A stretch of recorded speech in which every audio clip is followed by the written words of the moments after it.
Hello friends, welcome back to this channel. दोस्तों, इस video में सुज़लोन एनर्जी के लिए हम लोग बातचीत करेंगे, लेकिन आगे बढ़े उससे पहले आपसे रिक्वेस्ट करना चाहूँगा कि अगर आप इस चैनल को फाइनेंस मार्केट को सब्सक्राइब करने नहीं किए हैं तो प्लीज़ आप कर लीजिएगा और बेल आइकन को ज़रूर सेट कर लीजिएगा। उससे आपको वीडियोज़ की नोटिफिकेशन मिलती रहेंगी। सुज़लोन एनर्जी आज ओपन होता है दोस्तों 6.35 के ऊपर, 6.25 का लो भी बना चुका है और 6.40 का हाई अभी 6.35 के ऊपर ट्रेड हो रहा है, जो कि 12:20 का लगभग स्टेटस है। 86,14,218 टोटल वॉल्यूम ट्रेड किया जा चुका है। मार्केट कैप है 5,652 करोड़ रुपए। इस कंपनी का 52 वीक लो 2.7 का है, हाई है 9.45 का। दोस्तों, रिन्यूएबल एनर्जी यानी सोलर प्लस विंड, इन दोनों से जुड़ी हुई एक बहुत बड़ी खबर मेरे हाथ लगी है और वहाँ मैं आपको सुज़लोन से रिलेट करके बताने की कोशिश करने जा रहा हूँ इस वीडियो में। देखिए यहाँ पे, government pulling out all stops for 150 gigawatt renewable energy capacity by October 2।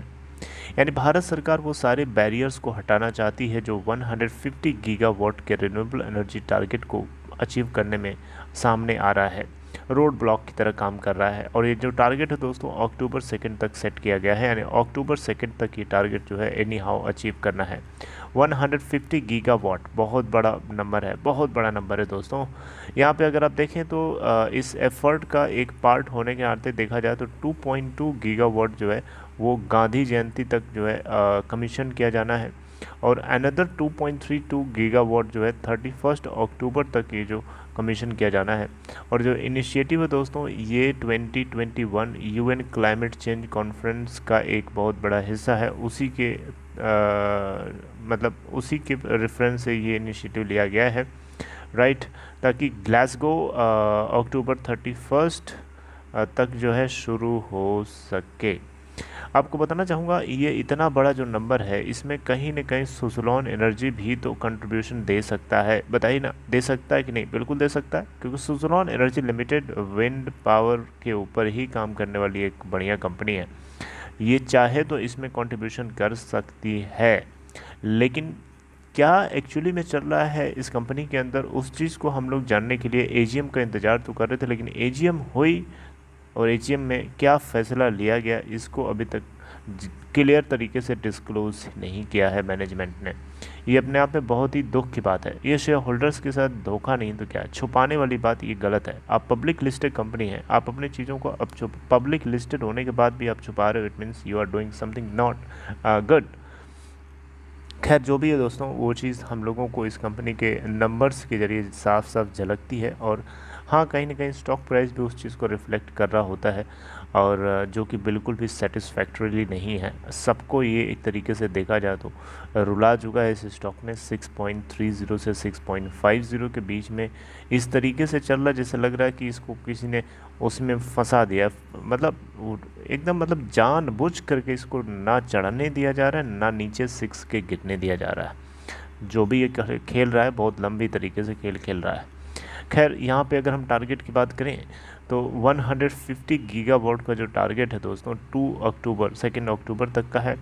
और इसके अंदर अगर आप देखें तो इंडिया जो है अभी तक, जो इंडिया की total installed renewable energy capacity है अभी तक अगर हम देखें करंटली तो 147.05 गीगावाट की है, जिसमें हाइड्रो पावर प्रोजेक्ट्स 46.37 गीगावाट का कंट्रीब्यूशन करता है। और इस कंट्री के अंदर यानी हमारे देश भारत के अंदर जो total installed solar and wind energy capacity है अभी तक करंटली 100.68 गीगावाट की है, राइट। अब इन्हीं सब को मिला जुला के अगर हम देखें तो आप देखें यहाँ पे 150 गीगावाट तक पहुँचाने की कोशिश यहाँ पे करी जाएगी, राइट।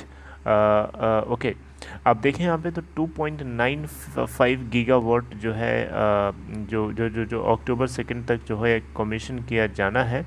नहीं, अक्टूबर 2 तक तो 2.2 है, ओके। और 2.95 गीगावाट जो है कमीशन किया जाना है within this time period to reach October 2 तक to reach 150 gigawatt. 410 megawatt has been already reached, living 2.54 gigawatt to be commission. तो दोस्तों, यहाँ पे अगर हम देखें जो प्रोजेक्ट्स हैं इन सभी को आइडेंटिफाई कर लिया गया है। ताकि 150 गीगावाट की रिन्यूएबल एनर्जी कैपेसिटी को अचीव किया जा सके अक्टूबर 2 तक। और ये कहीं ना कहीं इस तरीके की जितनी कंपनीज है, सुज़लोन एनर्जी हो गई, टाटा पावर हो गई, एनटीपीसी हो गई, है ना, अडानी पावर हो गई, इन सभी ने अच्छे से काफ़ी अच्छे तरीके से रिन्यूएबल एनर्जी सेगमेंट के लिए अपने एफर्ट्स लगा रहे हैं कंटिन्यूसली। और सुज़लोन एनर्जी लिमिटेड को जो प्रोजेक्ट मिला है उसको ये एग्जीक्यूट कर रहा है कि नहीं कर रहा है, उसके बारे में कोई इन्फॉर्मेशन अभी तक लीक नहीं हुई है, राइट। पोल्यूशन के टर्म्स में बात करें तो इंडिया यूएस चाइना के बाद सबसे बड़ा ग्रीन हाउस गैस प्रोड्यूसर है, एमिटर है बेसिकली। और ग्रीन हाउस गैसेस वो होती हैं दोस्तों जो अपने साथ जो है जल्दी से ज़्यादा एनर्जी को ट्रैप करती हैं, जिससे गर्मी बढ़ती है, जैसे कि कार्बन डाइऑक्साइड है, सल्फ़र डाइऑक्साइड है, नाइट्रोजन डाइऑक्साइड है ना, CO2, SO2। तो ये सारी वो गैसेस होती हैं जो हम फॉसिल फ्यूल्स को यूज़ करते हैं तो रिलीज़ होती हैं उसमें। तो इनकी वजह से जो है पोल्यूशन बढ़ता है, एटमॉस्फेरिक टेम्परेचर बढ़ता है, ग्लोबल वार्मिंग के लिए खतरा होता है। तो इसीलिए यहाँ पे इन सभी चीज़ों को कर्ब करने के लिए स्पेसिफिकली ग्रीन हाउस गैसेज जो हमारे देश में एमिट होती हैं, 33 to 35% का कंट्रीब्यूशन कार्बन फुटप्रिंट में इंडिया का भी है, जिसको कर्ब करने के लिए ये जो है 2030 तक का टारगेट रखा गया है। और 2030 तक जो है ये 33 to 35% इसके टोटल 2005 लेवल्स तक जो कार्बन फुटप्रिंट था उसको लेके आना है। यानी अगर हम देखें तो कार्बन फुटप्रिंट को डाउन करना है इंडिया की तरफ से, ये एफर्ट है। और ये UN फ्रेमवर्क कन्वेंशन जो कि क्लाइमेट चेंज के लिए 195 कंट्रीज़ ने अडॉप्ट किया था पेरिस में 2015 में, ये उसी को अचीव करने का एक इनिशिएटिव है, राइट।